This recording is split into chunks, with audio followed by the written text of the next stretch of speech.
Саламатсыңарбы, кымбаттуу окуучулар? Кыргыз тилинен кезектеги видео сабагыбызды баштайбыз. Анда эмесе баарыңарды окуу куралдарыңарды даярдап, бүгүнкү видео сабакты көрүүгө чакырамын. Силер менен мен Жумабек кызы Гүлкан.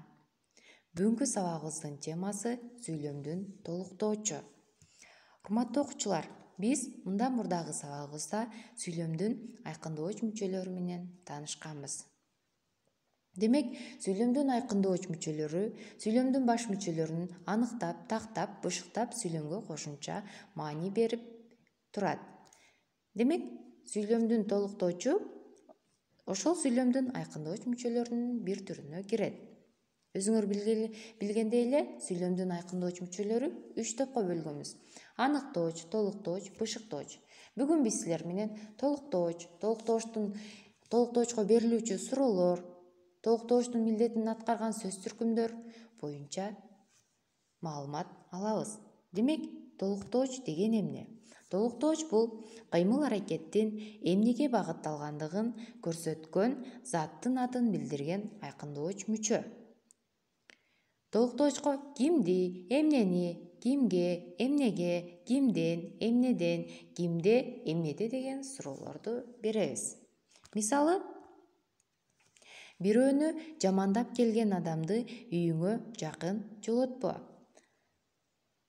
Бул жерде кимди деген сурообузга адамды деген сөзүбүз жооп берди дагы сүйлөмдө кыймыл-аракеттин жолотпо деген кыймыл-аракетти билдирүүчү сөзүбүздү толуктап, маанисин толуктап берди. Ал эми экинчи мисал, бакыт адамдын сыпатын өзгөртпөйт, аны даанылап көрсөтөт. Мында сапатын, адамдын, аны деген толуктооштор заттын атын билдирүү менен жолотпо, өзгөртпөйт, көрсөтөт деген баяндооштордун маанисин толуктап көрсөттү. Көрдүңөрбү, урматтуу окуучулар? Демек, толуктооштор ар дайым эмне? Баяндооштун маанисин толуктап көрсөтүп турат экен сүйлөм ичинде. Ал эми дагы мисал, окуучулар короону тазалашты. Бул жерде сүйлөмдөгү ойду жыйынтыктап жана анын кыймыл-аракетин билдирип турган сөзүбүз, бул жерде тазалашты деген сөзүбүз сүйлөмдө баяндооштук милдетти аткарды дагы, этиш сөзүбүз сүйлөмдө баяндооштук милдетти аткарды. Жана андан кийин сүйлөмдөгү ойдун негизин билдирип турган сөзүбүз бул жерде окуучулар деген сөзүбүз сүйлөмдө ээлик милдетти аткарды.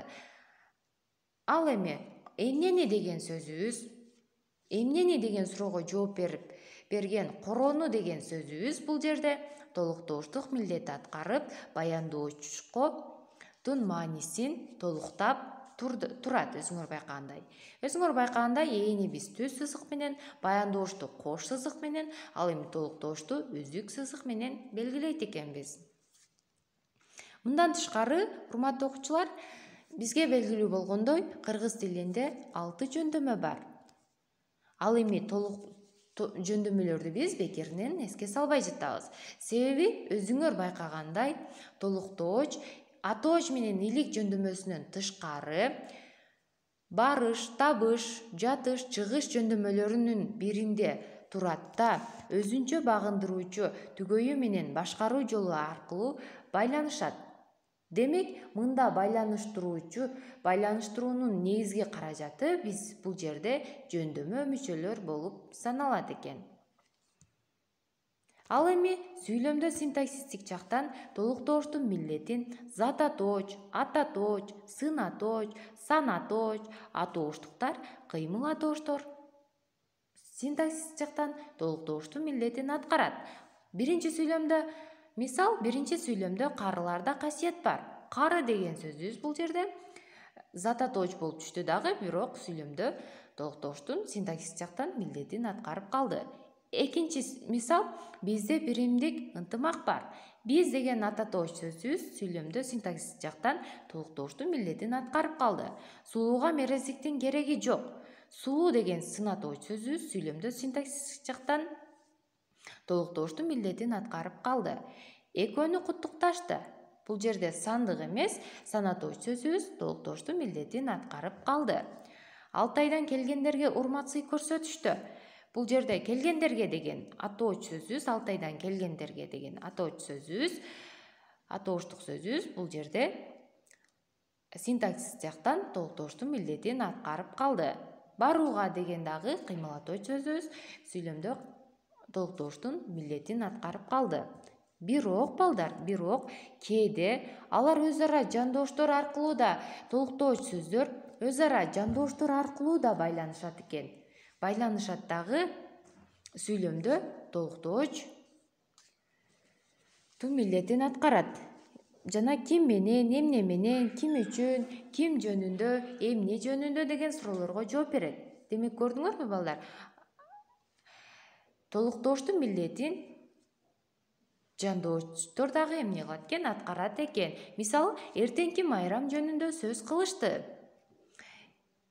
Бул жерде сүйлөмдө ойду жыйынтыктап турган сөзүбүз, кылышты деген сөзүбүз баяндооч болуп түштү. Эмне кылышты деген этиш сөзүбүз бул жерде баяндооч, сүйлөмдө ойду жыйынтыктап турган сөзүбүз кылышты деген этиш сөзүбүз сүйлөмдө баяндооштун милдетин аткарып калды.